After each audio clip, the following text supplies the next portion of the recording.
France Bleu Gare-Lozère. 7h50, France Bleu Gare-Lozère est face à l'importance du trafic de drogue dans le Gard. Le procureur de la République de Nîmes lance un groupe local de traitement de la délinquance. Le procureur Éric Morel est votre invité d'ailleurs, Jérôme Plédy. Bonjour monsieur le procureur. Bonjour. Merci d'être avec nous sur France Bleu Gare-Lozère. C'est une guerre que la justice lance contre les trafics de drogue ici dans le Gard? Non, la justice ne déclare de guerre à personne.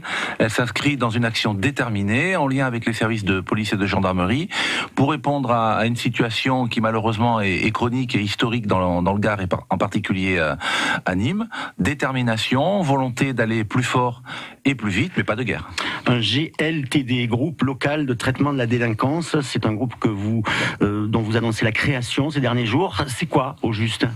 Alors c'est un groupe, il en existe déjà un d'ailleurs dans le Gard en matière d'urbanisme, de lutte contre les constructions illicites. Ce sera donc le deuxième. C'est un groupe qui réunit les représentants de la mairie de la commune concernée, de la police ou de la gendarmerie selon le cas. En l'espèce, ce sera bien entendu la direction de la sécurité publique, le SRPJ, le groupe interrégional qui lutte contre le crime organisé. Bref, des professionnels qui échangent sur des dossiers nominatifs, des dossiers précis, des situations concrètes, afin de déterminer des stratégies judiciaires. Mais pourquoi cette structure n'a-t-elle pas été créée avant, devant l'ampleur des trafics que nous connaissons? On le voit dans l'actualité chaque jour presque. C'est toujours une conjonction des planètes. Il faut qu'il y ait un accord des participants à ce genre de structure.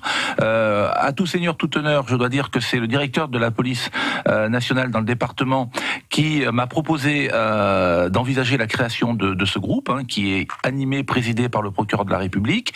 Et tout ça va s'articuler, bien entendu, avec la montée en puissance de la police de sécurité du quotidien, puisque certains quartiers de Nîmes sont classés en quartiers de reconquête républicaine.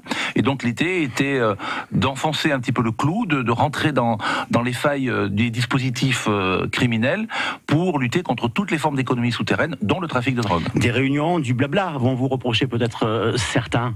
Je suis pas habitué du blabla, ceux qui me connaissent le savent. C'est opérationnel, c'est-à-dire que dans ce groupe, on parle de situations précises. Monsieur Untel, dans telle habitation, dans telle cage d'escalier, dans telle rue, serait susceptible de se livrer au trafic de drogue. Et à ce moment-là, en accord avec les uns et les autres, une fois que les informations sont précises et vérifiées, on décide d'opération judiciaire. Et la présence sur le terrain des services de police ou de gendarmerie, elle est importante aussi. On reproche parfois à ces services de ne pas être suffisamment sur le terrain pour lutter contre ces trafics. Les policiers et les gendarmes font avec les moyens dont ils disposent. Je dois dire que dans le Gard, il y a une vraie détermination, puisque la sûreté départementale, dirigée par le commissaire Dumas, lutte depuis plusieurs mois contre ce qu'on appelle le deal de rue, que le SRPJ, preuve en est faite cette semaine, engage des actions de longue durée, sur des mois, avec des filatures, des surveillances, des écoutes téléphoniques pour lutter contre les trafics internationaux, que les gendarmes ont démantelé plusieurs lieux de production de trafic de drogue, et que en peu de temps, on a interpellé des individus avec d'importantes cargaisons de cocaïne, de cannabis, d'héroïne. Donc la lutte est déjà en cours. 7h53, les questions ce matin sur France Bleu Gare-Lozère de l'importance du trafic de drogue ici à Nîmes avec le procureur Éric Morel. Cannabis, cocaïne, héroïne, vous le disiez, le Gard est-il vraiment une plaque tournante de ces trafics? Oui, l'analyse que nous en faisons tous, et en tout cas la mienne, c'est que nous sommes sur une plateforme logistique.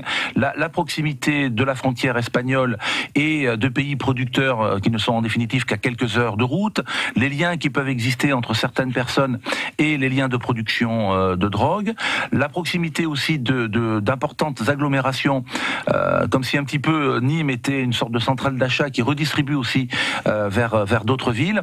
Marseille, Montpellier, c'est ça? Par exemple, et même au-delà, font que la drogue arrive pour le cannabis par centaines de kilos sur Nîmes, et pour la cocaïne en quantité tout aussi massive. Donc il faut véritablement qu'on mette un terme, en tout cas qu'on engage la lutte pour mettre un terme à ces actions. Donc clairement, ce n'est pas uniquement le marché local, j'allais dire, qui est visé par ces trafics. C'est vraiment, comme on le disait, une plaque tournante, Nîmes et le Gard, et certains quartiers en particulier. Donc. Oui, en fait, il faut être très clair, il y a de la criminalité organisée, ce qu'on appelle du crime mafieux dans le Gard, avec des organisations très structurées, de dimension internationale.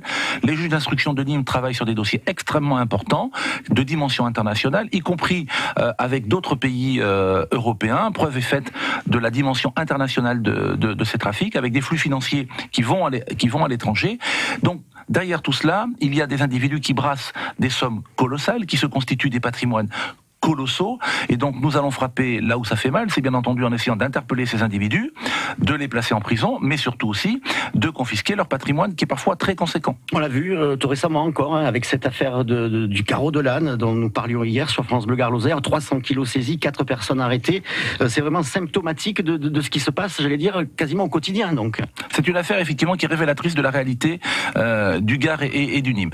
Des individus ont décidé de s'inscrire de longue durée dans le trafic de produits stupéfiants, puisque parmi les individus qui ont été interpellés, l'un d'entre eux faisait l'objet d'un mandat d'arrêt et devait être renvoyé devant le tribunal correctionnel dans le cadre d'un autre trafic de stupéfiants qui durait depuis plusieurs années. Donc on voit que ces individus, au regard des enjeux financiers, sont déterminés, nous le serons aussi. Grande détermination donc, mais est-ce que les moyens de la justice, de la police sont suffisants face à l'ampleur des phénomènes que vous venez de décrire?